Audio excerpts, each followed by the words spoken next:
តាមបងប្អូនទាំងគ្នាដឹងអត់ថា Berkshire Villa មានចំណុចតាក់ទាញអ្វីខ្លះហើយតម្លៃវិញដូចជា condo ឬក៏ផ្ទះល្បីនៅកណ្ដាលក្រុងមែនអត់តោះតែមើលទាំងអស់គ្នា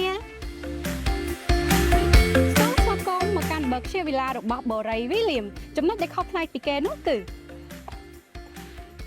ទី1ចំណាត់រថយន្ត អូយមានអីផ្លែផងតម្លៃនេះក៏មានចំណតរថយន្ត អូនទិញផ្ទះនៅកណ្ដាលក្រុងឬក៏ condo អូនចតរថយន្តនៅណាហើយចំណាយម៉ានប្រចាំខែអូនមានធ្លាប់គិតចំណុចហ្នឹងឯងប៉ុន្តែផ្ទះនៅនេះវិញណាគឺថាមានចំណតរហូតដល់6ម៉ែត្រហើយ free ថែមទាំងមានសុវត្ថិភាពទៀតផងចំណុចទី2គឺសួនច្បារ បងនោះតែគេដែរណាតែណាមានសួនច្បារ អូនផ្ទះល្បីនៅកណ្ដាលក្រុងហើយនឹង condo មានសួនច្បារអត់ចុះបើអូនមានកូនកូនរត់លេងមិនទៅ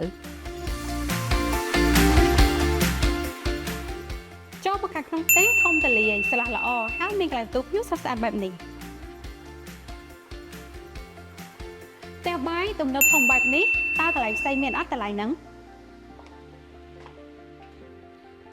មានខតយ៉ាតនិងសួនច្បារចំហៀងផ្ទះធំទូលាយតែអញ្ចឹងតម្លៃបែបហ្នឹងនៅកន្លែងផ្សេងមានអត់បន្ទប់នីមួយៗស្រស់ស្អាតមែនតើហើយមានមុខងារផ្សេងគ្នាសួរថានៅ condo និងផ្ទះល្វែងក៏នៅកន្លែងផ្សេងមានចឹងអត់